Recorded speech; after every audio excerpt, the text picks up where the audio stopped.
greatest crime committed on this planet is the idea of heaven. You're looking at the calendar images, that kind of yogis, they're artists' work. The yogis were never like that. You look at Adi Yogi, the first yogi.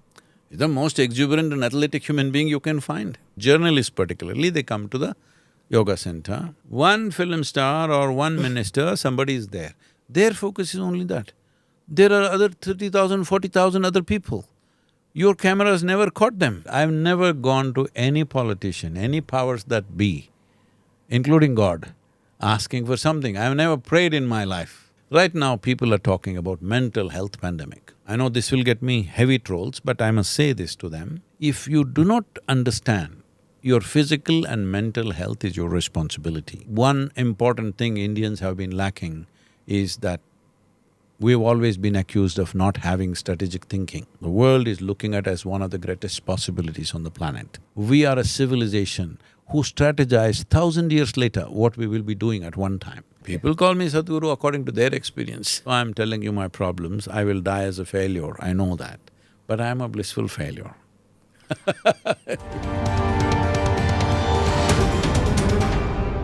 Namaste, Jai Hind. Welcome to another edition of ANI Podcast with Smita Prakash. I have a sore throat and an allergy cough. But I didn't cancel my schedule. I didn't try to reschedule the shoot because of what my guest had said last year to a podcaster. He said that despite having serious ailments like typhoid and malaria, he never cancelled a shoot, not the thousands of them that he had scheduled. You must have guessed by now who my guest is, Sadhguru. Sadhguru Jagadish Vasudev, a yoga guru, mystic, philanthropist, and author of dozens of books, a podcaster, he has millions of followers around the world. Sadhguru has been awarded the Padma Vibhushan, the second highest civilian award, for his contributions to spirituality and humanitarian services. Sadhguruji, pranam. Namaskaram to you. Namaskaram. Thank you so much for coming on our podcast. I'm very honored that you're here. A whole host of topics that I want to speak. I spoke to you about a year ago. We were just coming out of, the pandemic at that stage. So most of my questions were about how to cope with grief and what tools we can, we can employ, and your guidance on that, on how we can come out of it.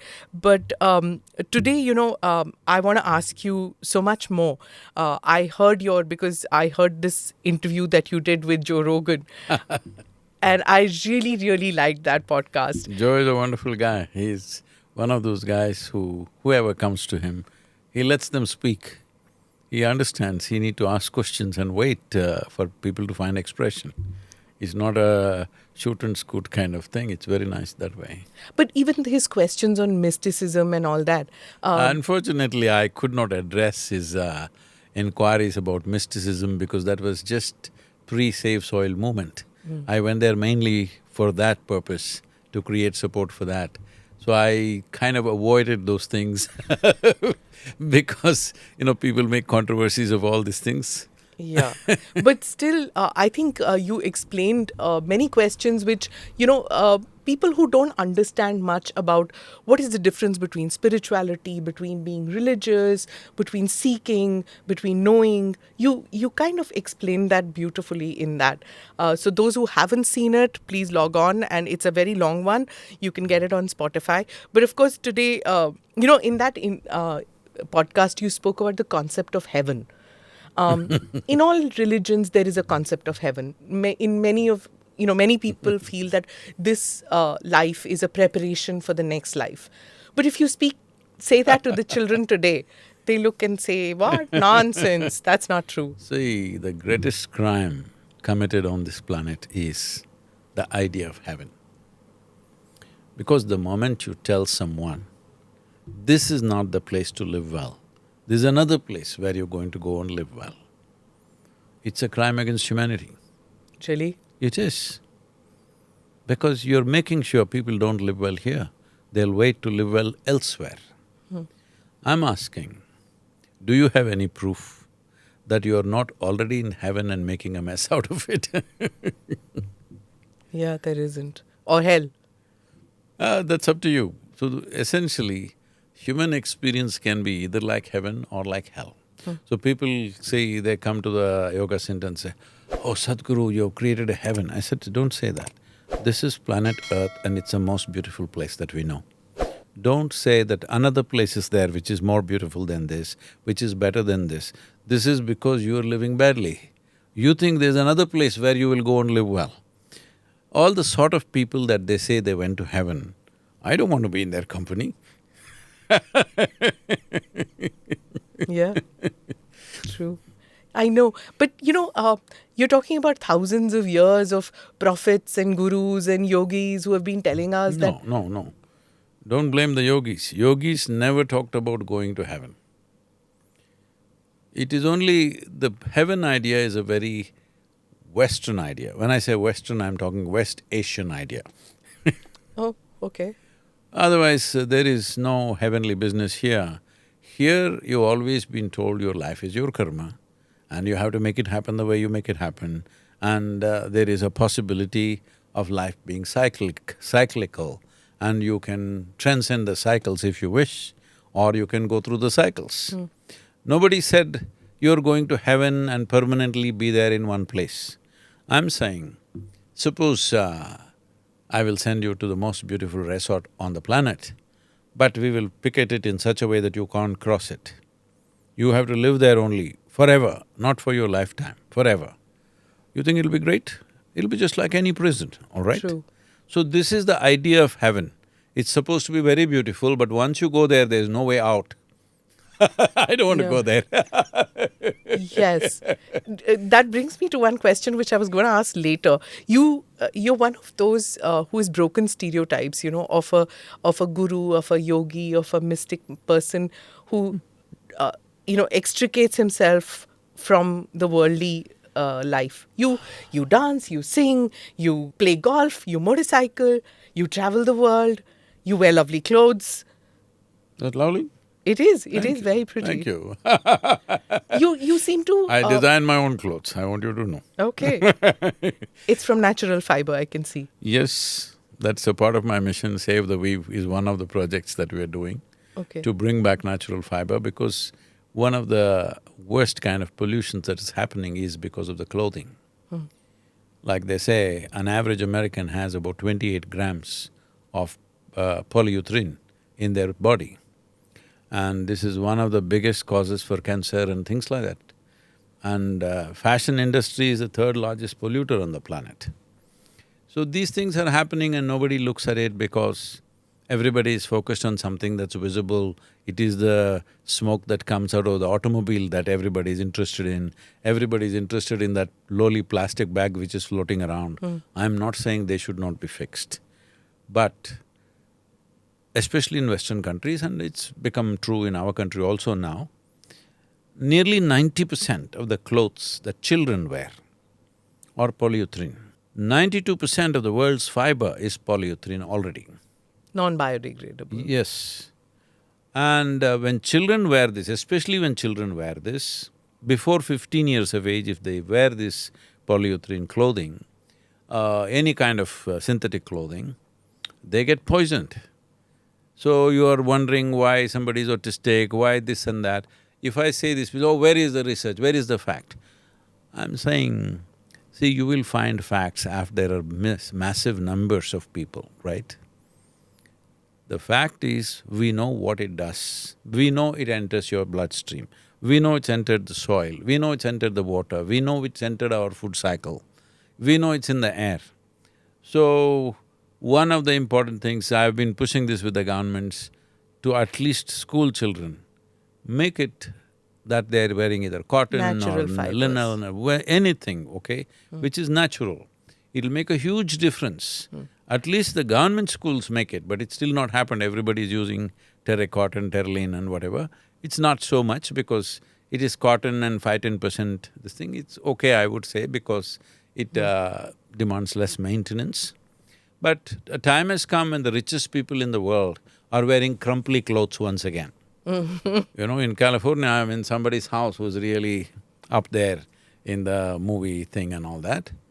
So when I go, our volunteers ask, is there an iron box? So what? This is not a kind of house where we'll have an iron box. Iron box is an insult. It's for those kind of steamsters. Permanent press clothes, right? No, they're not pressed, they all wear crumply Crumpled, clothes. Because that's fashionable, that's the most expensive clothing. Linen So when and there is a fashion like that, we must all get into little crumply clothes, it's all right. I'm also into a little bit of crumply clothes. So, but my question stays, Sadhguruji, that you've broken Yeah, stereotypes. see the thing is, when you say stereotype, where did your stereotype come from? You're looking at the calendar images of those, long bearded, constipated look on their face, that kind of yogis, they're artists' work. The yogis were never like that. You look at Adi Yogi, the first yogi. He's the most exuberant and athletic human being you can find. You look at all the gods that you have in this country. If they don't dance, they cannot be gods in our country. Non-dancing god not allowed in this culture.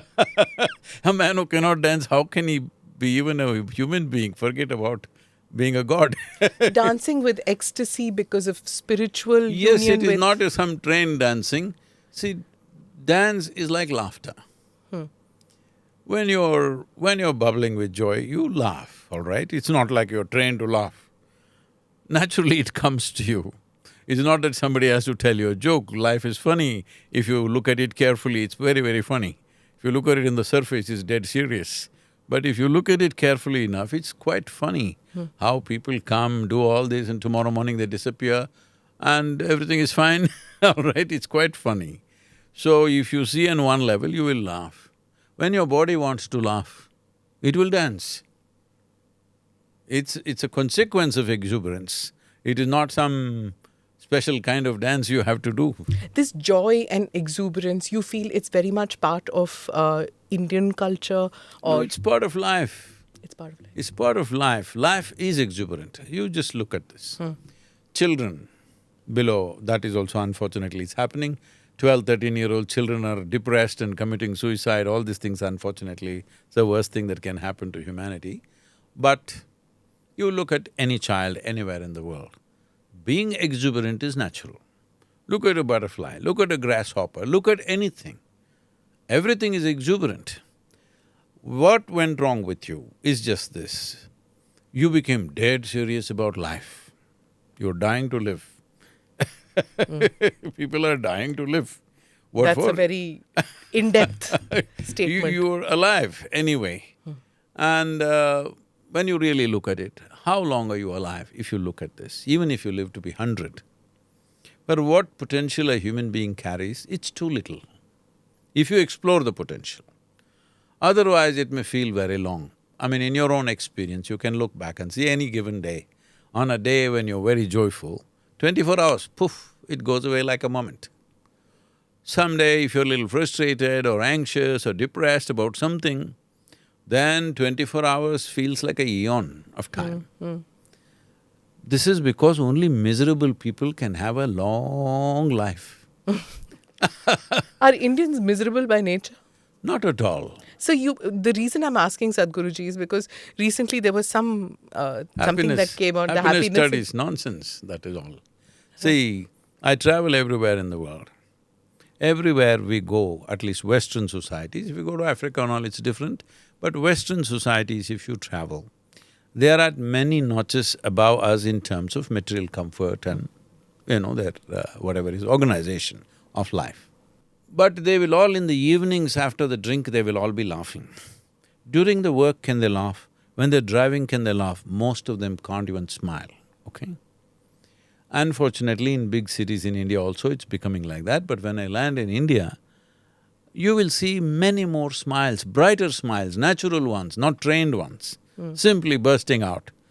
So when you were a child, at the age of 5, if you're so joyful, by the time you're 30, you should have become ecstatic if you were growing. But unfortunately, the reverse happens simply because your psychological drama overtakes the existential reality of life. Otherwise, if you pay attention to anything, a flower can engage you for the rest of your life, a leaf can engage you for the rest of your life. Why, if you pay attention, one atom can engage you for the rest of your life. It's so complex and fantastic. What makes you ecstatic? I've seen you the video went viral everywhere. You were ecstatic when you were dancing. There was so much joy. What made you feel that at that moment? I was not at that moment. I'm like that every moment. I must tell you this. Because you've heard all this, I don't know what to speak to you and what not. Everything, Sadhguruji. See, I'm going to tell you my problems now, okay? I don't believe this. At least listen I to should it listen with to a it. grave face. Some gravity is needed. Grave Okay, face. right. This is the problem. People think if something important has to be handled, It has to be with they this- must be grave. Oh. Grave means you must be in the earth, you shouldn't be outside. You have no business to be sitting here and being grave, you must be in the grave, isn't it? Right. So I'm going about my life. Initially, I go through, from the age of 12, I start practicing yoga just for physical prowess, and it definitely set me apart physically and mentally. Then by the time I'm 12, 13, I'm a by then I've read, Das Kapital and Engels and stuff and everything. I'm fully fired up, wanting to join the armed revolution. Oh my God. Because my thing is injustice. I see injustice in politics, I see injustice in the economic situation, I see injustice in religious things that are happening, I see injustice within the family, I see injustice everywhere. So I'm simply angry all the time, not against anybody. I'm simply angry all the time because wherever I see prejudice and injustice. So in that anger, I thought armed revolution is the only way out. At that time, it was boiling everywhere in southern India. 70s you took. Yeah. Yeah. It was boiling a lot, so you wanted to become part of it. I almost was on the verge of it. Their own corruption saved me. Then I went there and then I saw they were also full of corruption. The corruption they were supposed to fight, they were even more corrupt. Then I backed off, where am I going, Yeah. So, later on I evolved into a hardcore atheist.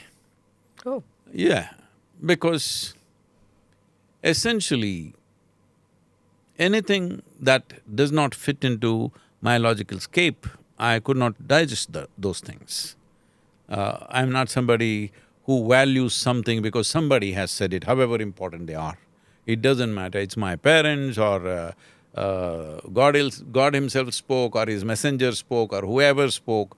For me, it's of no value unless it makes sense to me. So nothing made sense to me, people are talking all kinds of things and everybody says somebody said something. So essentially what this means is, in their minds, the authority is the truth. For me, the truth is the only authority. From then to now, it's still the same thing, nothing changes for me. That is very deep, yes. Truth is the only authority I have. I don't value any authority. So, naturally becoming atheist is natural when you think logically, logically certain things fall into place, rest of the things don't fall into place, so you keep on discounting everything that doesn't fall into logical space.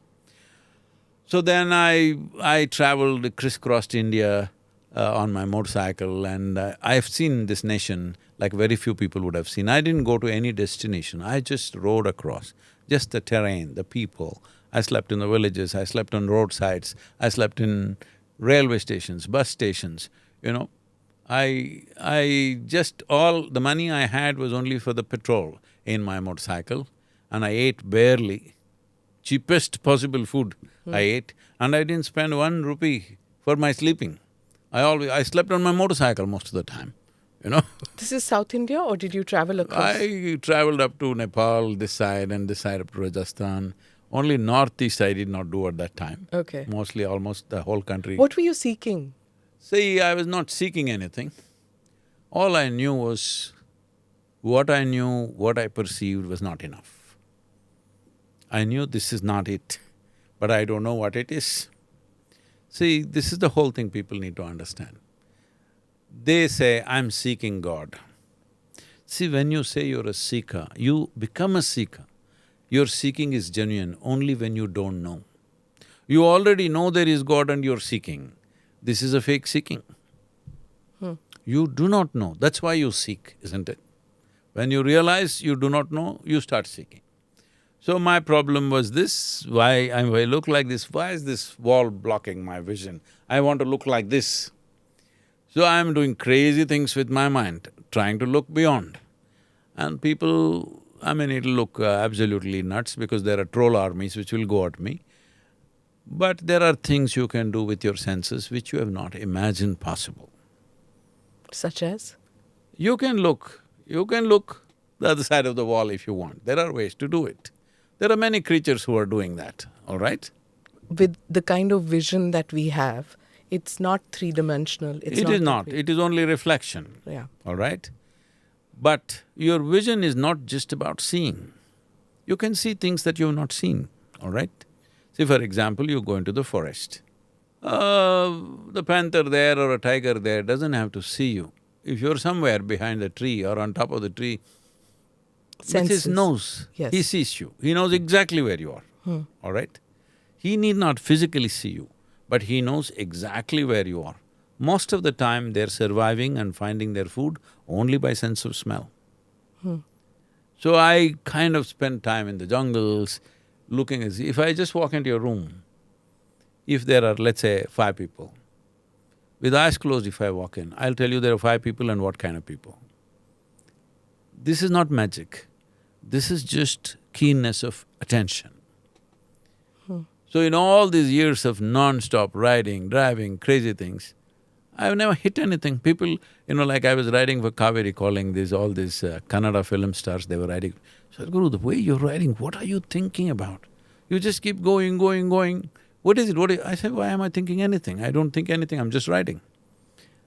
But if there is one rule that you follow when you're riding, what is it? The only rule that I followed is never collide with anything, and still now I have not. Okay, knock on wood, that's good.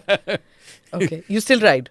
Yes, Okay. I ride But long distances. you're saying that you were not seeking anything, but were you… No, I'm not saying I'm not seeking anything. I'm seeking, but I'm saying if you already know what you're seeking… Did you know? No, if you already know, you're not a seeker, I'm saying. So what were you honing? What skills were you honing, or what were you… What was See, happening then? I felt kind of caged inside the body. I thought this is too limited. There must be something beyond. I don't know what that is. I did not grow up in any spiritual or any kind of culture, tradition. It's a very agnostic family. There's no enforcement of religion or anything with us. So, only thing is they want us to educate, which I refuse to do. So… But you did go to school and college and everything, and you did get I went education. in the direction of the school and Okay. college. Not inside. Okay. Didn't interest you. No, I spent time in the libraries, but I never really sat in classrooms much, both in school and college. Very rarely I went there. So, the important thing is, human beings have assumed too many things. You can call it society, you can call it religion, you can call it education. It's all full of assumptions. So essentially, even in school, when you went through school, they rewarded your memory. They never rewarded your attention, isn't it? This is a basic mistake we have done with humanity. We are not rewarding the attention. It's the human attention which opens up doors. Human memory, you call that knowledge, but today artificial intelligence is coming, computers are coming, what the hell will you do with your memory? Right now they're all feeling insecure, what about our jobs? I've been saying this for years. Anything that you can grasp as data, analyze and express, a machine can do better than you. I've been saying this for over 25 years. But now it's becoming a reality, all the academics, others wondering, what will happen to us? You will have no job and it's fantastic. The teachers have no job, it's really fantastic, isn't it? Why would you say that? Why not? I'm saying, see, Well, this happened in 70s. I remember this so well. In Mazagon docks, they installed the first gantry. At that time, 125,000-ton ship was the largest ship. They would take 24 to 28 days to unload one ship, the coolies going up and bringing things. When they put the first gantry, they said, what are we supposed to do? Our muscles, what are we supposed to do with this? And they went on strike. They closed down the docks for many weeks or so. At that time only wondered, what are these guys doing? So, now there are gantries in every port. 250,000 ton Are being ships lifted, yeah. are emptied within 24 hours, Correct, all yes. right? So, what are all those coolies doing? They're obviously doing something else. So, these intellectual coolies also will find something to do. Sadhguruji, in that Joe Rogan show, you spoke about some mystical happenings which happened when you went to Kailash Mansarovar. What is it that you saw there at that 2:30 a.m. that you saw, which you thought that there was something that happened? Could you tell us what happened at Kailash Mansarovar? See, there is a phenomena that maybe a lot of people are unaware of this. When lightning happens, it's possible 20% of the lightning will be going from earth to sky. Most of the lightning is coming from there. Up to down, yeah. About 20% could be happening from earth to cloud. That's not what it is, it's not lightning. What's happening there, all I have to admit is, I don't know, really. It's just that you see certain things. This is the most incredible thing about creation. Even if you are here for 1,000,000 years, still the damn thing will surprise you and freak you. Because people have been telling me about this Kailash and this and that. I'm not a pilgrim kind of person. For me, if I close my eyes, I'm done. That's my pilgrimage. But everybody's saying, I thought one-time trip we will make to Kailash. Oh my God, what it is, unbelievable. Really? Oh yeah, it's the most incredible thing on the planet. So it is essentially… this is a tradition where when people realized something, very difficult to find somebody who will be able to receive that. So how to store it? The need to store it. If you articulate it in words, it'll be all misunderstood. People will make fantastic stories about it and lose the whole thing. So, one way of storing it is they will find a space which is hard to approach but not impossible to approach. When I say this, they would store it in a place like Kailash but not on Mount Everest. That is nearly impossible to get there. But not a place where there's too much of human traffic. A place where it's secluded, where those who really want to go can go. Common people who are not curiosity seekers cannot easily go. Today, of course, we are flying in there and everybody is driving in four-wheel drives and getting there, that's a different matter. But in those days, if you want to go to Kailash, it's a arduous journey, it's not a simple thing. And there's the China factor. No, there was no China factor at that time because there is history of over 12,000 years. Tamil devotees have been going to Kailash from southern India for 12,000 years. Imagine a Tamil man, all right? In that cold weather. No down jackets, no thermal this and that, nothing. Maybe at the most he picked up one woolen rug somewhere. And rain and cold and snow and works, walking 4,000 kilometers and going and coming back. Something should fire them, isn't it? Yeah. This is not for livelihood. There's no gold out there to go in search of that. Is it just abode of Shiva, that's why people went? See, when we call it an abode of Shiva, see, why is somebody valuable to us? After over 15,000 years, why is one man valuable to us?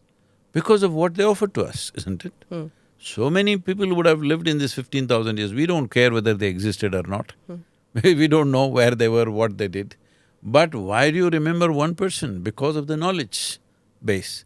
This knowledge base was offered in many ways. Why we built this Adiyogi 112 feet is because of this, because he offered 112 methods as to how a human being can attain to their ultimate nature.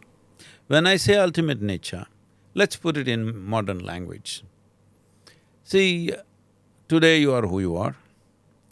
30 years ago, did you have the same skills that you have today? No. No, isn't it? So, 40 years later, did you have the same skills that you had at 30? No. No. So, there is something that you evolve. I'm not just talking about profession. I'm saying as a human being, you can hone yourself slowly if you work on it. Some people never do anything, they think once they finish their high school, they're done. Yeah. But others haunt themselves either with work or with study or with sadhana. One way or the other, people are… some kind of sadhana they're doing, isn't it? You may be doing journalistic sadhana, somebody may be doing political sadhana, somebody may be doing spiritual sadhana. Some sadhana they're doing to constantly evolve themselves to the next way of being. So what would be the ultimate of what you're doing? Now, if you sit there and you know everything that I will say before I say it, this is ultimate journalism, isn't it? My job is to question all the time. No, but I'm saying for every question, if you… Know the answer. if you know what is there, then It's death of my career. that's AI, it's called. Good one. I'll give that to you. Yes. So you would be GPT, all right? I'll give that one to you. So I'm saying, when we say ultimate, let's not imagine something heavenly, this one, that one, no. A human being can rise in… I'm taking you as an example, from the age of 12 to who you are right now, you have risen in many ways. I'm not talking about a social rise. That's subjective to times in which we exist. But within yourself, in terms of your experience, in terms of your ability, in terms of knowing life, in terms of grasping what's around you, you have risen in your own way, isn't it? Your sadhana may not be like my kind of sadhana, but by working in a certain way, you do some sadhana, all right? Or by studying something, you do sadhana.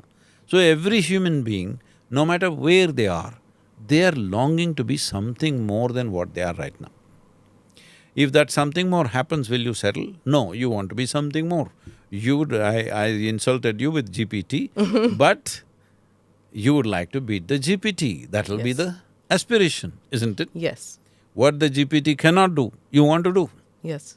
So essentially, you want to continuously evolve into bigger and bigger possibilities. So if all those things that you can ever dream of, all those things, if I make it happen for you right now, will you settle? No. No. You would want to go further. So essentially, your longing is to evolve or expand in a way that it is limitless. If those who know only money, they may thinking of limitless money. There's no such thing, but they will try. Somebody who knows only wealth, they'll think limitless wealth. Somebody who has knowledge, limitless knowledge. Somebody who has skills, limitless skills. Somebody who has love, limitless love. Somebody who's in pleasure, limitless pleasure. Everybody is thinking of limitless, may not be addressed as limitless, they're going in installments, but they want limitless. If you approach limitless or boundless possibility in installments, it is like counting 1, 2, 3, 4 and hoping one day you will say infinity. You can only become endless counting. So when you realize this, you see the problem is not in something else, the problem is in your own faculties, how you see, how you hear, your ability to do… Body is a great possibility, but it's also a cage. Did you feel that people who go to Kailash Mansarovar get this realization? Did you feel when you went the first time that you were able to realize your insignificance compared to the magnificence of that place? Very few people can go there and come back without being overwhelmed. Very few. Not because they're bigger than that, because they're insensitive. Otherwise, if you go with a little preparation, how to go there, if somebody is there to tell you how you should approach this, no one will come without being overwhelmed by it. The sheer presence of it is such. As I said, I've grown up as a super skeptic. I'm skeptical about everything. I don't trust anything around me except what I see and what I perceive. But if you go by your limitations of perception, I was just talking about the wall, it's a limitation. This is only 8 feet away from me, but I can't see beyond that. Why can't I see beyond that? Is there no way to see beyond that? This is because our vision is right now like this, that only if something stops light, you can see it. See, right now you can see my hand. But this hand is not so vital for you right now. But the air that you breathe is very vital for you. Without it, you cannot exist. But can you see it? Fortunately, even in Delhi, you can't see it these days. Yes. Thank God for that. Yes. So you cannot see the air, but it's the most vital thing. You cannot see many things which are the most fundamental aspects of your life. So essentially, spiritual process means making an attempt to see that which does not stop light. That's why it's called enlightenment. So, for young people who want seek that enlightenment and get to know themselves. You're saying I'm old? Not at all. You are experienced in so many different ways. You give the tools and you teach the tools. But suppose a person cannot get away from their regular life and from their day-to-day life. What would you say that? We can teach them where they are. That's why the miracle of online is there. So, see, we are delivering the inner engineering program, the preparatory part, 7 sessions online for quite some time, already 12, 13 years. But we were always hesitant to do any initiation online because the problem is not doing it online, the problem is the recipient. How will they be? Will they be focused? Will they be there completely, or will they misuse it? Will they harm themselves? This is the issue. How can they harm themselves with it? See, anything powerful, if you don't handle it right, it can harm you. If there is something has the power to transform your life, you must understand if you don't handle it responsibly, it can also hurt your life. Electricity is fantastic, it's making our lives. You love it and you put your little finger in that hole, you know it does something else to us. So anything that is powerful enough to transform your life always has the flip side to it if you don't handle it right. This is why the commitment, we go on pushing for that. But now we found a way that we can proctor thousands of people. At a time, 6,000 is the limit we have right now because of some technological reasons, but we are seeing how to make it 25,000. We proctor every one of them in their homes. 25,000 at a time? We could do that. So, right now we're doing 6,000 at a time. So, volunteers, hundreds of volunteers are sitting the full day and proctoring those people. They have images of all those people on their screens and proctoring them, helping them through, making sure they're focused, making sure they don't do anything wrong. Because how do you have so many volunteers, Sadhguruji? Because there are skeptics who will say that you hypnotize or there's some magical element to you. What is it? You don't, as you said, you don't take out gold chains, no vibhuti coming out, nothing of that sort is happening. So how do you get people to do this? See, you need to do a miracle only if you don't realize that life is such a miracle. Right now you're sitting here. You think this is your AI studio and this and that, whatever images you have of it. But you are sitting on a tiny little mud ball called planet Earth, in the middle of nowhere. Neither the religious people nor the men of science know where the cosmos begins and where it ends. In the middle of nothing, spinning and, hurtling through the space, this damn little mud ball, in this you're sitting and so confidently handling everything. I'm not, I'm asking you. No, I'm not. I'm saying you're doing you things and I'm doing things, everybody's doing things, right? I'm saying nobody has a clue where the hell are we going right now? Which part of the galaxy are we in? Where is this planetary system going? Is it going to collapse next moment or will it collapse after 1 billion years? You don't know, right? You have no clue. But still everything is going fine because we limit our perception and make ourselves a little secure. That security is meaningless to me. I'm always opening up the thing, I'm always, almost on a daily basis reminding them, hey, you will die one day, what is it? You're not negotiating death, you're only negotiating the time to die, isn't it? Hello? That fear of death is something which can be weakness and it can be a strength too, right? No. Why is fear a strength? Fear is never a strength. It can motivate you towards positive action. No. I'm fearful of dying tomorrow, so I will work today much more to make my day. Why should you work like that? See, this is like in the villages. If they want to make a donkey run or something, these are cruel things which would have been done by village boys. They will, in the Deepavali time and all, they will tie some crackers to the tail of the donkey and the donkey runs faster than a racehorse out of fear. Is that the way to go in your life? So fear of death makes me do right things. Why? Why the sense of life can't make you do things? So you're asking why so many people are volunteering, doing what they're doing, especially young people. If you come to the yoga center, many of them are with me for over 25, 30 years. They came when they were 18, 20 like this. Today, they're just entering their 40s or 50s, in that stage they are. Why is it? Means it's just this, that the seed of life is always being suppressed by the social norms and education. Everything is trying to… like you saying… see, you're saying this not by yourself. You somewhere believe it's only the fear of something which will make you be right. Fear of death, fear of hell, fear of punishment, right from kindergarten with the stick and cane and whatever nonsense. Fear of punishment, fear of pain, fear of suffering is the only way you can be fixed. The whole term God-fearing. That's what, you fear everything and naturally you fear God also, all right? So, if you fear everything, you are a miserable human being because fear is not a very exuberant, wonderful emotion. So what would you replace it with? Celebration, joy, happiness, peace, what?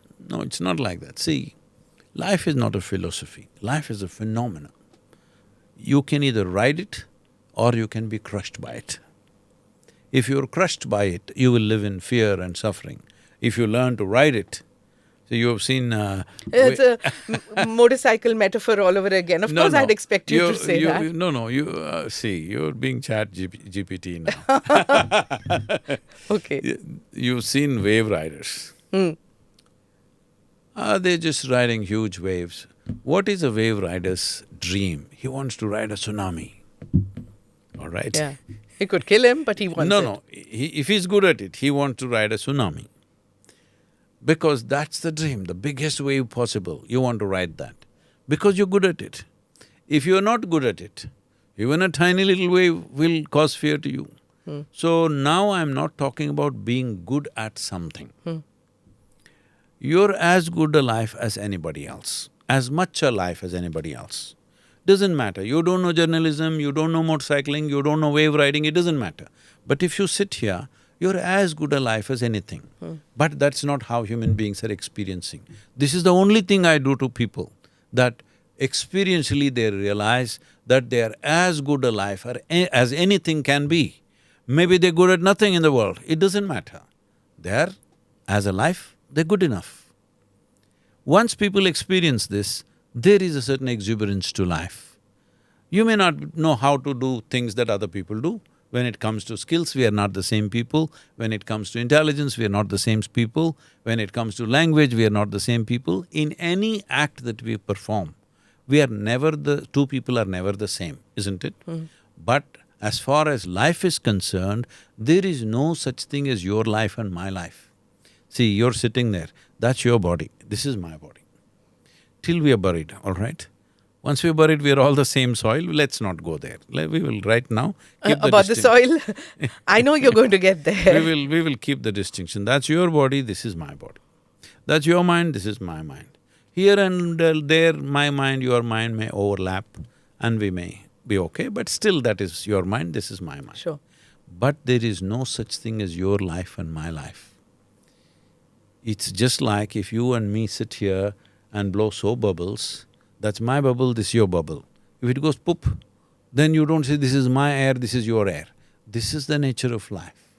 Once people experience this, there is a certain beauty to your existence because you're not separate from anything. It's not like philosophy, it is not something that you teach them. Not a toolkit, you give them tools to experience that. Once they experience that, they want that because that's the only thing we have. Tell me what else you have other than your life. Rest is all imagination. Only thing that you have is life, isn't it? When did you get this realization? Like, most people would think that, oh, you… That's what I was about to tell you my problems, but you said no. No, please do. I need to know. This… after all these things, then I rode across and they stopped me at Nepal border when I went on my motorcycle. I was just… Did you look like this with the beard and… No. No. Maybe on riding I won't have shaved for 5 days, 10 days, but Okay. that's about You it. were not Sadhguru at this stage? No. No. Okay. Even now, within myself, I am just me. Okay. People call me Sadhguru according to their experience. So who stopped you at the border? The authorities, they stopped me and they asked for a passport. I was nearly 20. I did not know what is a passport. Today children will laugh at me. I really did not know what is a passport, because I have been riding since I'm 12. The moment I became 18, I got my driving license, I thought this is it. I'm going everywhere in the world. I want to just ride away. So they stopped me and this passport. I said, what is that? I didn't know. Then I came home and looked up what is a passport, and first thing is I got my passport because I want to ride away. Then I realized I need money. Then I started some businesses. One after another, everything became successful. When everything that you're doing is successful, you start thinking the world is going around you, not around the sun. True. So I'm in that state of cocky confidence, where everything I do is successful, everybody's clapping their hands and everybody says, oh, is this, that, this.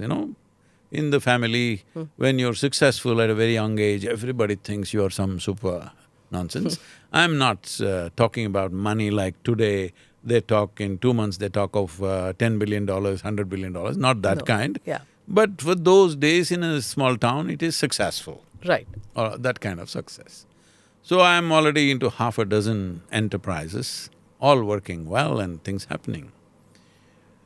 One afternoon, I just had a little bit of a break. I'm working from morning 5 o'clock to 11 o'clock in the night, non-stop, because I have so many things to do. And the best part of this work is I need to go from here to there to there, so zipping around on my motorcycle and doing all this. All kinds of crazy enterprises I did, everything worked fortunately. So this afternoon, I just had about an hour and a half break. In Mysore city, this is the culture that for those days at least, if we want to test our motorcycles, we go up Chamundi Hill. If you want to party, we go up Chamundi Hill. If we fall in love, we go up Chamundi Hill. If we fall out, we have to go to Chamundi Hill. Okay. If we have nothing to do, we go to Chamundi Hill. So I had nothing to do, unthinking, I didn't think of going there. Simply I rode and I ended up on Chamundi Hill. So I know this hill very well, I've camped there, I've spent days and nights in Chamundi Hill. I know every rock, everything. So there's one of those rocks which is west-facing of the Chamundi Hill. I parked my motorcycle, went up and sat. It's around 3:15, 3:30 in the afternoon. Like any other day, I just went and sat. My eyes were still open. After some time, I didn't know what happened. For the first time, till then, I knew, this is me, this is, that's somebody else. I have no problem with somebody else, but this is me, that's somebody. Suddenly, I did not know which is me, which is not me. What was me was just all over the place. I thought this lasted for 10-15 minutes. When I came back to my normal senses, about 4.5 hours had passed. For the first time in my adult life, from the age of 8, I remember, I had not shed a single tear. I'm like this. I'm a closed fist, always, never, because I had no such need, emotional needs to cry and do this and that, no matter what happened to me. Here I am, 4.5 hours, tears are flowing, my shirt is all wet. And every cell in my body is just wet with ecstasy, it's like that, it's dripping. Then I shake my skeptical head and ask, what's happening to me? Only thing that my logic can tell me is maybe I'm going off my rocker. Then I ask my closest friends, something is happening to me, if I close my eyes, I'm just blown away. Like, come on, what did you pop? You found mushrooms in Chamundi Hill? What happened? This, that, this is a kind of inquiries. Of course, now, yeah, most people would think that, Yeah. right? So because I had no context anywhere around me to tell me what's happening to me. Nobody to tell me what's happening to me. All I knew is, I've hit a gold mine, I don't want to lose it. That much I know, but I don't know what it is. So I experimented this, what is this? Then I discovered this is so simple. If I can take my hands off my psychological process, my thought and my emotion, if I take my hands off that, every cell in the body just gets blissed out. It's like head to toe. Recently, I was 25 at that time. About few years ago, maybe 4 or 6 years ago probably, one German doctor wanted to do some crazy study on me. And then he said, your cellular age is 25. I was surprised, how is he saying this? So in a way it is true, because I kind of stopped there. I hit the ceiling there, and my cellular age is still 25, I would say. So you feel physically you stopped aging in that process? Was it a miracle, Sadhguruji? See, this is why I'm saying. It's a logical question. No, I would no, ask. I'm not asking what did you I'm pop. asking, see, this rose flower became so beautiful and fragrant, not because somebody put perfume at the roots. They put filth, all right? Yes or no? See, the filth became so beautiful and fragrant. Is this magic? Magic of nature, I would think. You No. call it whatever, is it magic? No, it's not. It's not applied magic. It's a process magic. Process. What did you have for lunch? Soup. Soup, whatever soup it is, I want question. All right. You eat dal soup. Same a South Indian person eating dal soup, but Mulagatanni.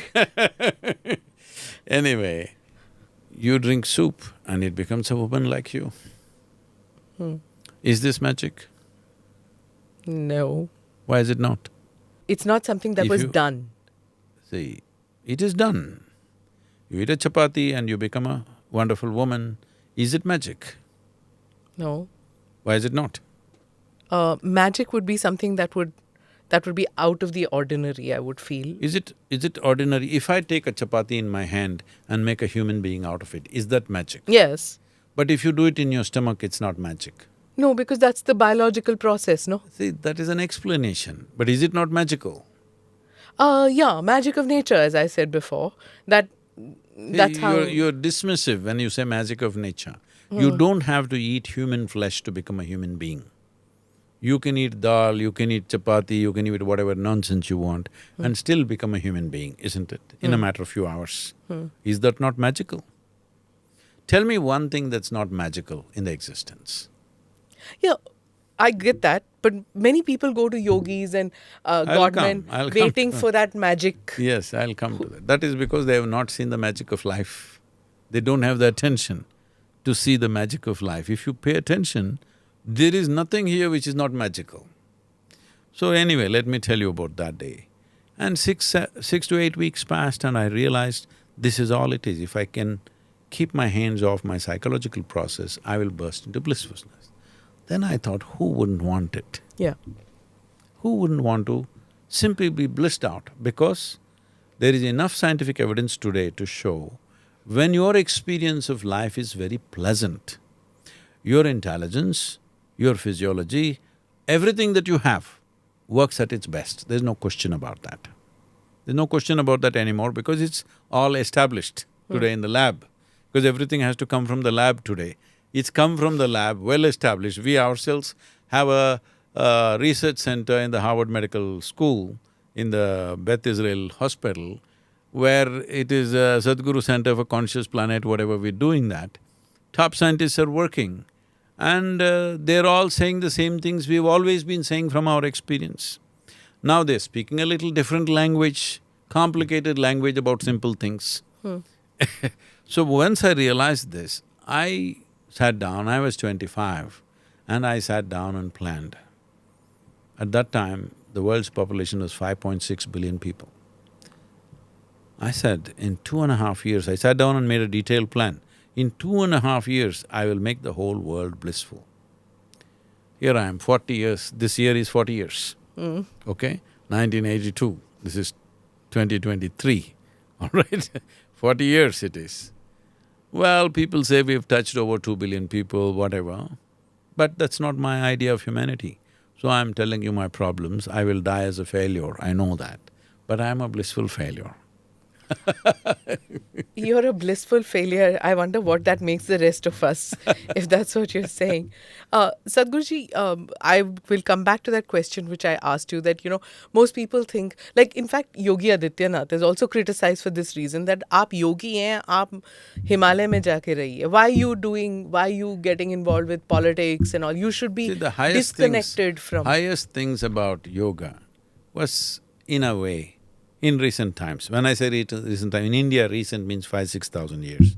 In recent times was by Krishna. He's the ultimate politician and kingmaker, all right? So, this idea, a yogi means must sit in a cave and if he comes out, his yoga will fall off. That is not a very good yoga. People ask me, oh, why are you dressed like this? Why do you drive this? Why do you fly a helicopter? Why do you do this? Why do you do that? I can do anything. My spirituality is not so fragile that I have to protect myself in a cave. I can be anywhere. I can live in a marketplace and still remain the same. Doesn't matter what kind of company I am in.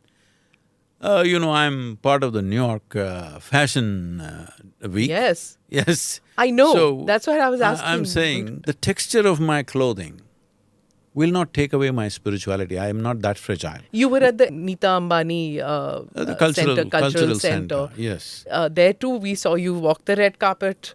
I think Sadhguruji, and in No, fashion... they put a carpet was red, what can I do? Okay. If it blue also I would walk, if it But you black like also I would walk. golfing and, so naturally some Today people... I may think- inaugurated the G20 golf tournament. Yeah. Let me tell you this. Sports is important for you, right? See, if you don't know how to play, play means this. Play cannot see, you can worship without involvement. You can get married without involvement. You can bear children without involvement. But you can't hit a ball without involvement. A ball won't listen to your nonsense. Whatever you fool yourself with, game is such that you cannot play without absolute involvement. I think I'm paraphrasing, I may not be getting the right words. I think it's Swami Vivekananda who said this, that you're closer to the divine in kicking a ball than in your prayer. Something like this. To that extent, meaning, he said something in those terms. Because it's true. You can learn the mantra and go on saying it, thinking about 100 other things. But you can't… if you think about 100 other things, a ball won't go where you want it to go. That's a good thing about a ball, Yeah. Where So- you hit in the concentration. Yes, When you without involvement, it'll not happen. This is the fundamental. Without involvement, you will go without knowing nothing about life. Sadhguruji, when you went to these places like the fashion place and you went to the Ambani Center, you play golf with people, some people think that, that you're close to very powerful people. That very successful, rich people are around you, and that's how you become a magnet for successful people. Is that No. true? See, why would I come to Delhi and go to the slums in Delhi? 70% of our work is in rural India. Rural India is a slum, I want you to know. 70% of the work is in rural India. People who come to me, over 70 to 80% are all rural people. When I come to Delhi, of course I want to meet people who matter, who are either in positions of responsibility or something, otherwise how do you do work? So their problem is, their attention is only on them. See, I'm not trying to be commenting on any particular profession, but journalists particularly, they come to the yoga center. One film star or one minister, somebody is there. Their focus is only that. There are other 30,000, 40,000 other people. Your cameras never caught them. You never paid attention. The problem is with you, but you think I have a problem. I have no problem with a celebrity. I work in the prisons, I work with rural people, I work with tribal women, I work with anybody because my work is with human beings. What the hell they think of themselves is not my business. My business is human beings, whoever they are. Whom do you connect with easier? Rural folk or complicated city folk, rich folk? Who has more existential problems in your… And not just that, is it Indian American? Because you spend a lot of time in America. What about that, like in the West Coast? Do you feel That they take, like, I know one answer you gave said they go round and round and round to come to telling what their problem is. Whereas in India, patak se they tell like that what their issue is. So, whom do you connect with more? I even connect with the grasshopper as I connect with the most loud one in my life. It's not any different for me, because see, this is the whole thing. We are misunderstanding the involvement of life to relationships. See, now if I spend 10 days in your home and talk to you, we may develop a relationship bond. Right. But when you sit here in front of me, not because of who you are, because you're sitting in front of me, if you ask me who's the most important person in your life, I'll say it's you. Yeah. This is not because of anything, because this is how my attention is, this is how my involvement is. This moment, whatever is there, whether it's a flower or a grasshopper or a human being, my involvement is absolute. About the question is, this question of, if you're a yogi, you must be in a certain way. Why are you doing all these things? Let me tell you, because Buddha Purnami is coming, let me honor him for this. When Gautama was traveling, during the monsoon times, they would stay. Along with him, there are hundreds of monks. Everybody needs to be accommodated somewhere, everybody goes and stays in different homes. Even now, we do like this, our full-time volunteers are all supported by part-time volunteers. 8, 10 volunteers take care of full-time volunteer, their clothing, their travel, their food, everything is taken care of, that's how we do work. So they were also doing that a few thousand years ago, but they were doing the same thing, how else to do work? So monsoon time, they can't be traveling because they're traveling by foot, they stayed in one town. So one lady came to Gautama, she's a local courtesan, or to put it simply, she's a prostitute. And she comes and says, I heard that your monks are looking for residences, why don't you send some monks to me? And everybody had gone, 1 or 2 were left, Ananda Tirtha was left, and she looked at, why doesn't he come? He's a tall, handsome monk. She said, why doesn't he come and stay with me? Gautama said, by all means, Ananda can stay with you. So he told Ananda, please go stay with the lady. So he went to the prostitute's house. Oh, the whole town went agog. Oh my God, he sent a monk to a prostitute's house, what's happened? So when he went there, the lady brought nice silk clothing and said, well, you're wearing very rough clothing, let me wash it, you wear this. So he wore silk robes and he sat there. She played music, she danced for him. He paid absolute attention and watched her. People said, see, she's singing music, then what'll happen next, what'll happen, then imagine everything. Then after the monsoon was over, after a few weeks, the Ananda Tirtha came back to Gautama along with a nun.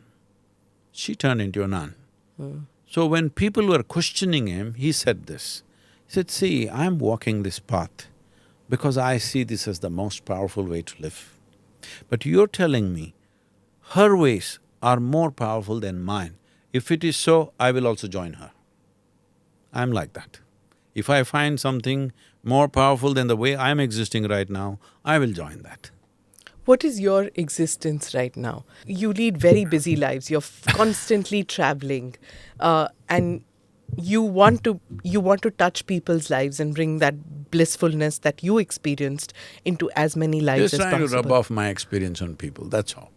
But what is that secret sauce that attracts millions to Isha Foundation? What is that you feel in you? See… No, I'm sure you must be thinking, what do I do? What is it that I do which the other people don't do? Don't you think that? I do life, they do mental circus. I do life. I've got my headline. I just do life, nothing else. So you don't think that there's anything which is mystical and magical that you do? I mean, of course, you have an issue with the whole term magical. No, I have no issue with that. I'm only saying, see, one thing… see, magic means what? Now, if I put my hand into my pocket and pull out a pigeon, this is magic, yeah, isn't that's it? what people would think mostly, yes. right? But if I was pull out a coming back to pigeon… that vibhuti and Yes. chains. If I pull out a pigeon and give it to you, You have a bird and I have a shitty pocket. That's that's all it is. What do you do with that magic? Now I can show you a different magic. If you come to the yoga center, I'll show you people who've been there for many years. In the last 10 years, they've not had a moment of angst, moment of anger, moment of frustration, moment of anything. They're simply there, not simply sitting somewhere in a cave, actively working with all sorts of people and still don't experience that. This is the magic that the world needs, and that's the magic I'm trying to weave. Sadhguruji, when you're attached to family, when you're attached to your children, your aging parents, your spouse who might have… Why only those 5, 6 people? Why not to me? Yes, but you're born into those relationships, right? To get No, into no, a your relationship… husband was not born with you, your children were not born Society with you. gave that, yes, correct. So when you… No, I'm asking, Okay. why are you attached only to 5 things? Why are you not attached to the whole universe? What's stopping you? But that would mean disconnecting with those, right? No, why? Why? It's not so. See, right now, as I said earlier, now I'm looking at you, you are the most important life in my life. Right now, if I think, no, my daughter is more important than you, my friend is more important than you, why? Right now, you are the most important person because you're here with me. Because this is life. Now I'm thinking of my daughter, this is my psychological memory, right? When she's there, that's a different matter. So you are giving more significance to your memory than your experience. Lots of people say that 1 meal a day… Everybody wants to know from you, of course, that how you're so fit, and is it 1 meal a day, which everybody… the mythology around you, the myths around you is that 1 meal a day, he eats only nuts, No. he's very careful, diets Not a at lot. all. I eat whatever I feel like eating. I'm not careful about diet. I'm not careful about anything. I'm somebody who lives like I could die today, always. So, I'm not by rule one meal a day, but generally I find for the type of work that I do, it's a busy day at the yoga center means I don't feel like eating in the morning, so I eat somewhere between 4 to 6 in the evening. I eat a full… When I sit down at the table, I don't like to measure and eat. I eat what I like to eat. Proper South Indian meal, properly I eat. So once Which I is eat… rice and sambar. Mostly 5 days, 6 days in a week, at least 5 days in a week, we eat millets. 2 days we may eat rice or chapati or something, but… And vegetables, yes. organically grown, I'm guessing. It's from the local marketplace, semi-organic. Okay. We are not growing anything because we wanted to support the farmers around us. Okay. So we contract them rather than we growing it ourselves. Recently, the Delhi Chief Minister made this comment when he said that, the Prime Minister's people tell me that he sleeps only 3 hours in a day. And that's why he's so grumpy all the time, because he sleeps so less. He needs to sleep a little more. So, what does yoga tell us? How much… is there a rule that you need to sleep this much? See, we must understand, sleep means it's the downtime for the body. It's the maintenance time. Suppose you have a car which needs 1 day of maintenance in 30 days, it's all right. But suppose it needs 10 days of maintenance in 30 days, better get onto the bus, isn't it? So right now, doctors have been saying, others have been saying, you must sleep for 8 hours a day, otherwise your heart will… this will go happen, that will happen. 8 hours a day means you're sleeping away 1/3 of your life. 24 hours, 8 hours you're sleeping 1/3. Another 2 hours could be going in other kind of maintenance of eating, bathroom, this, that, whatever. Because all these things are needed, bodily processes are a must, we can't be without it. So, if 8 to 12 hours are going in maintenance, when are you going to live really? It's not efficient way of living. So don't fix times like that. See how to make body more efficient, more energetic, more effervescent. Naturally, the need for food… See, right now, There was an ambassador car. I'm not making a comment about any brand, but because that brand doesn't exist, I think we can talk I about like it. how you go into automobile metaphors all the time. Because fuel, we're talking about fuel. You were driving an ambassador car, if you put 1 liter, if it ran for 3 to 4 kilometers, it was great. If you press the throttle in 2 kilometers, 1 liter ran away, because half of it would be leaking out also, so many things. Today you have more efficient cars, bigger cars, faster cars, which will run 10, 12 kilometers for the same liter. Some of them run over 30 kilometers for the same liter. The hybrid ones running 45 kilometers for the same liter. What is this? Upgradation of technology and better maintenance. When I say better maintenance, less friction in the whole machinery. So you may think this is me, but actually this is a biological machine, isn't it? If you take away all the friction within, both food and sleep, the need will come down. It consumes less fuel, it needs less downtime. This is something you must do if you're interested in living. Because if you're sleeping, people say, I enjoy sleep. Nobody can enjoy sleep because you're not there. You enjoy the restfulness. Why are you not restful when you're sitting here? You're simply revving at a high RPM for no reason, and then you want to lie down and sleep because the body is tired. Yeah. So it is not something that you prescribe. You work towards making the body very effervescent and alive. What kind of fuel would do that? How much fuel would do that? Then naturally sleep arranges itself.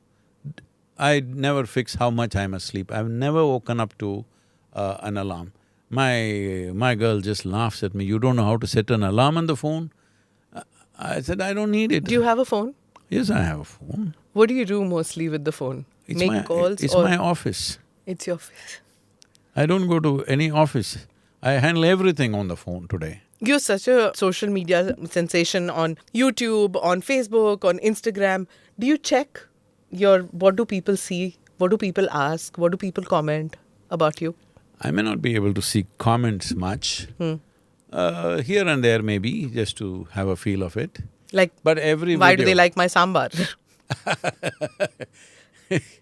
That's what I said, there is a certain fascination about food, probably because good home food is disappearing so fast. Yeah. That people think it's something exotic that somebody can make sambar just in a camper. I'm making sambar in a camper that I'm driving during the virus time. Yeah, did you do that? I wanted to ask you, when you travelled for Save the Soil, when you went on your motorbike across the world, what was it about, food that you did?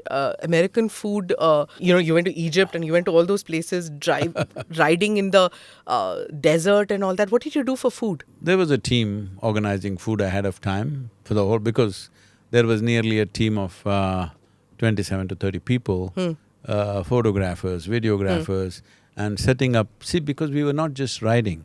In these 100 days, I said 691 events. Yeah. That's phenomenal. Yeah, those events, organizing those events, there were people traveling with me or ahead of me most of the time.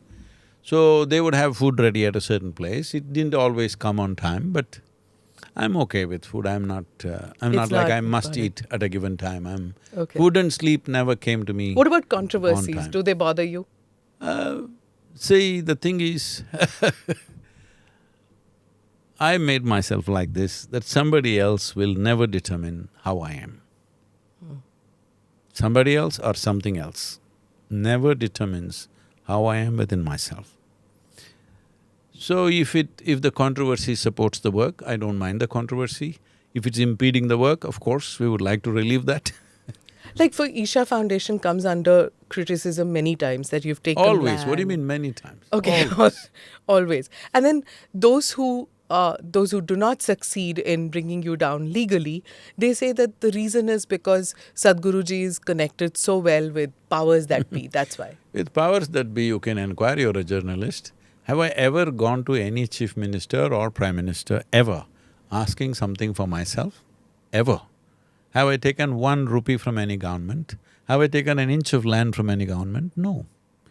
If I go to meet them, I go there only to contribute to what they're doing. If I have an idea, if I think a certain law should happen to facilitate something, Only that. I've never gone to any politician, any powers that be, including God, asking for something. I've never prayed in my life, ever. You've never prayed? No. Really? But don't you feel hurt, dejected at times? Why? No? That's why I said nobody else decides what happens within me. Does Sadhguru need a guru ever? I had when I needed, very long time ago. And that's a different dimension altogether. People are right now, there are troll armies which doesn't like the word dimension, so whenever I say dimension for their benefit. So Okay. I'm saying, whatever negativities people do, the problem with them is they want to make a living. So they know that if they use somebody's name, they can make a living, they're doing that. I'm okay if they make a living, but if they impede the work, then of course we act to see how to relieve those things. But till now, whatever they have said, have they produced one iota of proof? One little thing? No. This is not exaggeration of what we are doing, this is just total imagination of what it is. So any number of times openly I've challenged, you're talking about thousands of acres of forest. I said 1 inch, forest land, tribal land, private land, government land, 1 inch anywhere, if there's an encroachment, I'll leave the country, I'll withdraw from all the social media thing, you will never hear of me again, I'm done. If 1 inch, if you show me. I invite them, please come, stay at our expense, go ahead and find out. They won't come. Why? Because they make a living like this. It's a very unfortunate way to live, but unfortunately, they're making a living like that. Right. Sadhguruji, a person like me or any of my colleagues, they'll come to you and ask you questions like, how should I be happy? How should I get rid of tensions? How can I sleep? What should I eat? These are the kind of questions that most of us would come up with. When rich people come to you, what do they say? When can I make my first billion, second billion? What do powerful people say? When can I become prime minister? Do they come and ask you these kind of questions? Not exactly. See, you're thinking… See, a lot of people think you are very rich and powerful. Somebody who has nothing, looking at you, they're thinking that you are very rich and powerful. So who is rich and powerful to you may not be rich and powerful to somebody else. So for me, nobody is rich and powerful. If they have a problem, how are they powerful? Ah, I don't have any problem, so you can say I'm powerful. Not power over somebody, I have complete power over my life, and that's all that matters. I have no power over anybody else. But this is all that people want, that they want to be power over their own life. They don't understand that, and they think by conquering something, they're procuring something, acquiring something, it'll happen. Let me tell you this. Just before I started Save Soil movement, I was in United States, that's when this Rogan thing and all happened. I was campaigning for the… Trevor Noah also. Yes. And a few others. Some of them did negative hit jobs on me, it's okay. So at that time, I was meeting people, and one day I see one young man behaving like his tail is on fire. I said, hey, what are you up to? He said, Sadhguru, I want to make $1 billion, $1 billion. Oh, that's all? You come tomorrow morning, I'll give you $1 billion. Really? You'll give me $1 billion? I said, yes, tomorrow you come, I'll give you $1 billion. He had come with 8 of his friends. They were all sitting quietly. I said, see these 8 guys who are sitting quietly, I'll give each one of them $10 billion. Oh, Sadhguru, why Sadhguru, you're giving them 10, only 1 for me. I said, you idiot, just now you wanted only 1. The moment they get 10, you're miserable about the 1. So unfortunately, people have made themselves like this. They only enjoy what others don't have. This is the fundamental mistake about life. You don't enjoy what you have, you enjoy what others don't have. This is a sickness. You think it's joy, it is not joy. Joy is a natural exuberance of life. So whether you're a politician or a convict or a journalist or a man, woman, whatever the hell you are, you think you're all that, but essentially you're a life, either constipated or blossoming. Okay. Do people think that when they come to you for advice, do many people think that you can see the future? People try. These days they've given up because I know, they know by now that if they ask such questions where I will take them, they become GTPs, They're predicting what I may say. So the important thing about my life is not about predicting your future, about empowering you to create your future. This is the most important aspect of this culture. Why this Sanatana Dharma is important is, here we have no sense of God, there is no the God in this country. We are a godless nation. We know the technology of God-making, but we don't have the God. All the people that you worship are people who walked the geography of this land. Shiva walked this land, Yogi walked this land, Krishna walked this land, Rama walked this land. They had all the troubles, or more trouble than you ever face in your life. But they're gods, no? No, we'll come to that. You can call them whatever you want. Essentially, they walked in human form on this land, yes or no? Yes. Were their lives just magical or full of trouble? Well, Look at Rama's life. Yeah. It's a Complex. serial disaster. See, suppose you are a queen of a kingdom.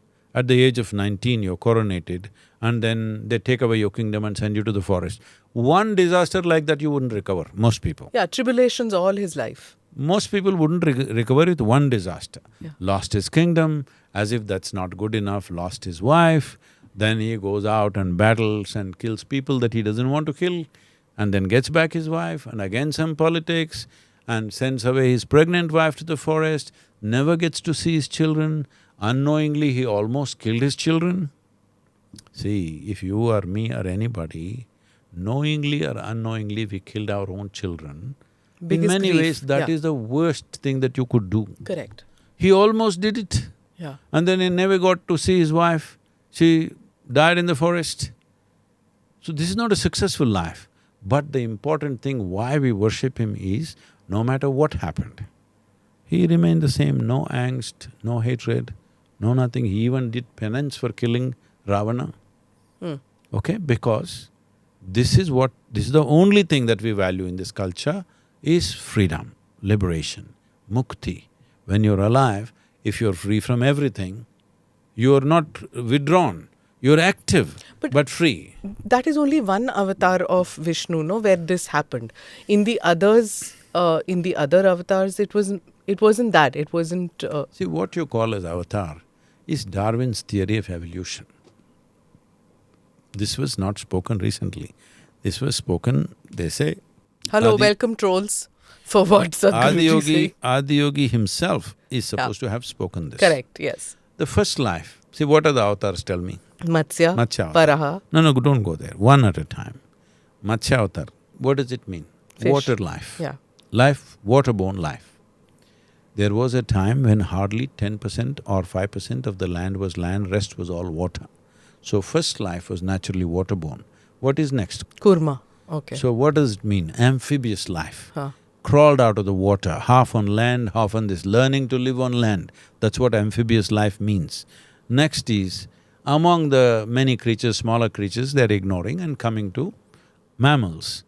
The first mammal or the grossest mammal is a pig or a wild boar. Why I am saying it's grossest is even today, at least the ladies will say this, if a man is very crude, you'll say What he's a like a pig. Yes. So, something very basic means pig.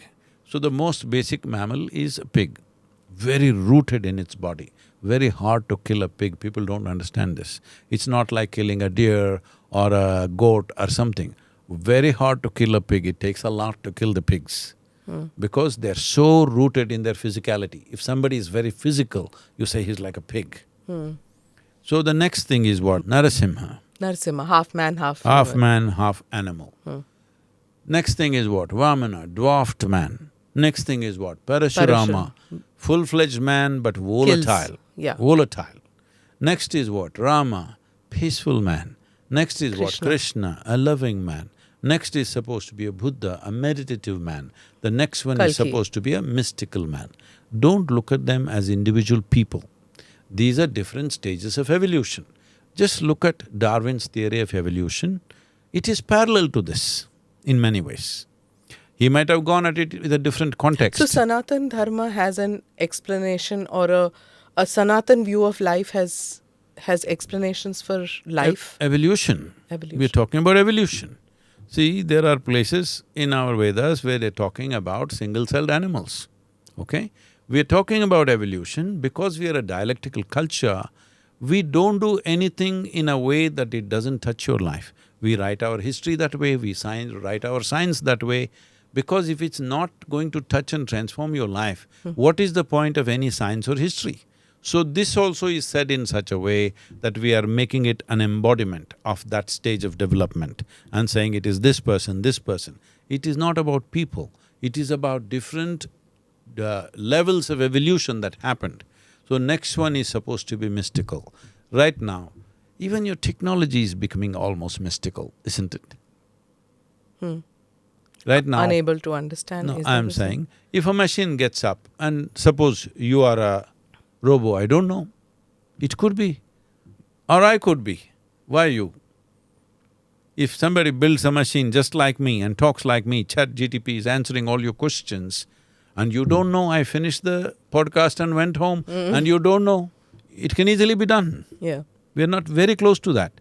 See, almost 20 years ago, Mr. Honda, the Japanese… the Honda company chairperson said, by 2050, we will produce 11-member football team and they will win the World Cup. And they're not far from that. They can win the World Cup because you can make every player a Lionel Messi or the best in those different spots of the game. So, is this not mystical? It's manifesting also in a way, isn't it? It's mystical, we're getting there. See, we are always trying to separate this and that. Life is not in separation, life is in unity, always. Sadhguruji, there's, the current Prime Minister has given this thing that India's on the way to becoming a Vishwa Guru. There are many people who are skeptical about these kind of things, that this is too much. We can't resolve our own problem of giving water to every home, public toilets. We can't… these basic things we can't do, so what is this Vishwa Guru thing? Is he also doing this kind of thing, that which you said about Mr. Honda, which is, manifested, that once you have a goal, you achieve that? Do you think that there's a similarity? See, how India was viewed just 20 years ago and how it is viewed by the world today, the people who are skeptical should go out in the world and see how… Indian means nobody even paid attention to you. Today Indians say, wow, you're from India, they say. 70 Fortune 500 companies have Indian CEOs. Most of the Ivy League universities have Indian, deans and things like that. This is not small. Because we took a historical beating in terms of invasions, we lost so many things.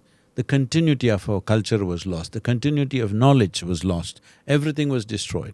Today they're slowly… certain, unprejudiced historians and scientists are looking at it and saying, almost everything that you call as science that came from Europe, the fundamentals came from India, the mathematics came from India, all right? Even the most simple thing that everybody study, what is this, these theorems that you study in high school, they all were here well before the Europeans did that. They traveled here, they took it, they dropped this thing and produced it in their own languages and said, we found it. But our problem has always been this, we never put ourselves out well. Our problem is, we don't have a packaging industry. We have products, we don't have packaging. But now we are learning to package it well. But at the same time, just 250 years ago, we were 30% of the world's export. That means we must be packaging it well also. It's been destroyed, systematically destroyed, all right? It's not just didn't get destroyed ad hoc, systematically destroyed by somebody who had a different intent.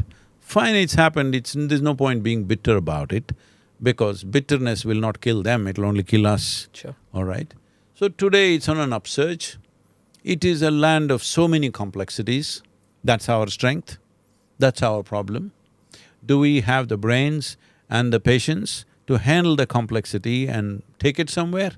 Or will we get tangled up in our own complexity? This is the important thing. For this, you need a leadership which is visionary, which has the necessary courage, which has the necessary ruthlessness to push in one direction, no matter who says what. This is needed in this country, otherwise this country will not get out of its pits. We are a plethora of problems, but we are a tremendous possibility. Today, everybody is looking at the possibility of India. Those who are here commenting about local… they're just involved in this local news mess that's going on, they don't understand how the world is looking at us right now. The world is looking at us one of the greatest possibilities on the planet. And we will be, I have no doubt about that. It is just that if we do this in a planned way, in a determined way, in a strategically… because one important thing Indians have been lacking is that we've always been accused of not having strategic thinking. For the first time, we are showing some sense of strategic thinking. We are a nation, we are a culture, we are a civilization who strategize 1,000 years later what we will be doing at one time. But Albert Einstein, when he came to India, whatever, I've always been telling people, he met the wrong Indians. He met some people, whoever he met, I don't know who he met. He said Indians can't think 15 minutes beyond where they are. I said, I keep telling people, he met the wrong Indians, he didn't meet us. All right? True. So, we have to change that. We need to bring strategic thinking, we need to go where we want to go, not wherever winds push us. Right. We need to go where we want to go. I think that determination the younger generation is beginning to show, the aspirations are such, they want to go where they want to go. This is not going to happen just like a dream. There is striving. There is a whole lot of striving to make this happen. Only question is, will you do it joyfully or miserably? That's your choice. Wonderful. And anybody who says that if somebody needs to sleep more, that's a political ambition, I think. Finally, Sadhguruji, we talked about where we are going, how we are heading. 2023, where is Sadhguruji going? Are you going to be in India? You travel so much. So where do you see home? You're such a global person. Do you see home as in India? And are you traveling this year? My home is within myself, so it goes with me wherever I go. Sometimes I like the food, sometimes I don't like, but it's like home. Sometimes food turns out well, sometimes it doesn't. Are you… do you have like you had Save the Soil, is there something that you're planning, the next project? Yes, we are in the process of crafting what is called as Conscious Planet Movement. It's a global movement. Even Save Soil movement did not happen under Isha Foundation, it happened under Conscious Planet, which is a separate foundation outside of the Isha Foundation. What Conscious Planet means is, see right now, there are many aspects. I don't want to go into detail considering the time. There is only one problem on the planet, the human being. If you and me are not here, what's the problem on this planet? There's no problem on this planet, everything is fine, isn't it? Right now, everything is a problem. Every natural process, happening that happens, we call it a calamity. If an earthquake happens, we die. If a flood comes, we die. If anything happens, if a spectacular volcano blows, we will die. Everything is a calamity in our understanding. These are all natural happenings which have always been happening for millions of years. So this has become like this because of the way we have constructed our own lives in a compulsive manner. Our own intelligence has become the most serious problem. Right now, people are talking about mental health pandemic. I know this will get me heavy trolls, but I must say this to them. If you do not understand your physical and mental health is your responsibility, the chances of you being physically, mentally healthy becomes more and more remote as time passes because of variety of reasons. Soil is very directly connected to your mental health and physical health, of course. Mental health, I am saying, because that's the most fragile part of who you are, and that'll go off first. Physically, you're feeling this and that, somehow you carry on, you don't think you're ill. Something is… See, for most people, all their faculties are not fully functional, all right? But they carry on thinking this is how it is. But the moment the mental faculties don't work, you get clearly crippled. So that is beginning to happen. The recent CDC stats say, in America, 1 in every 3 teenage girls are depressed. When we are growing up, a teenage girl means she will giggle for nothing. There's no way to get her depressed. Joy was there. Simply exuberant, because that's the nature of life when it's blossoming in a certain way. Even a little donkey, you see, when it's at a certain age, it simply jumps around for joy of life, not for anything that happened to it, simply for the joy of life. Look at a puppy, how it jumps around. The same with human beings also. So adolescence is a time when your physicality and everything is blossoming, people are just giggly and bubbly. But today they're depressed, 1 in 3. This is dangerous, this is a dangerous proportion. 1 in 3 is depressed means 1/3 of the population. You don't have enough psychiatrists to deal with that kind of stuff. No. There is no way you can do it, you don't have that much furniture, first of all. True. So, what is it? See, if you can conduct your thought process consciously, would you ever go mentally off? No. If you can conduct your emotions consciously, would you ever go off? No. So what is missing is consciousness. But what we're looking at is like this. Suppose this room is dark and I say, Smita, get this damn darkness out. And you start pushing it, kicking it, whatever, will it go? Turn on the light and it's gone. Yeah. So for compulsive behavior within ourselves, the only and only solution is consciousness. So this conscious planet movement, we're trying to build technology platforms to proctor people that our aim is 2 to 3 billion people should have a minimum of 12 to 15 minutes of practice that they will do, and we will monitor them for at least 1 year minimum, that they're actually doing it. We want to find sponsors to give them rewards. If somebody is working on their inner well-being, let's say you did some sadhana for 6 months and you feel wonderful. If you feel wonderful, all the people who work with you, they'll feel wonderful. True. Your family feels wonderful. True. The world will become wonderful. This is the only way. Yes. Without individual transformation, there is no global or universal transformation. Okay. There is simply no such thing. But this is the important thing, that human beings should become little more conscious. So as a part of this, we are launching this in 2024. Right now, preparatory work is going on because we were depending on cryptocurrency, thinking we'll give crypto rewards for people. You Okay, do… that's not working. No, not now, it's work, Yeah. it's gone. Gone. At one time it was going. So we thought if you do 90 days of practice, we'll do one coin, which will be valuable in the marketplace. So you are not paying for your, getting the sadhana. We are paying you for you to do the sadhana. Because you doing sadhana, you're improving the world in many ways. Your workplace, your home, everything improves. This is the only way the world improves.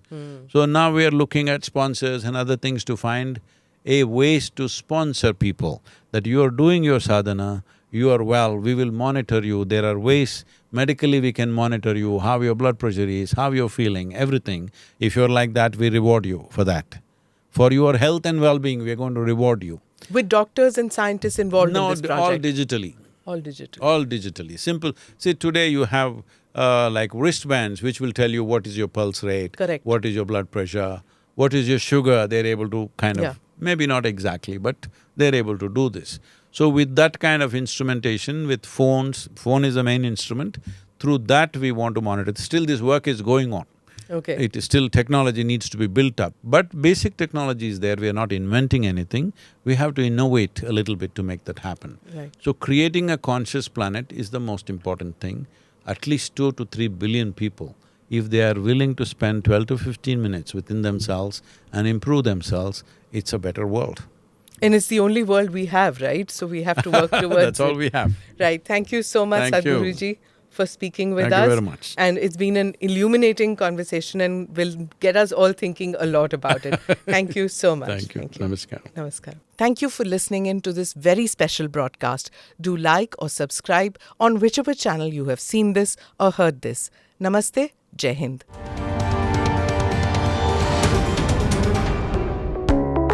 Click here to watch the previous episodes.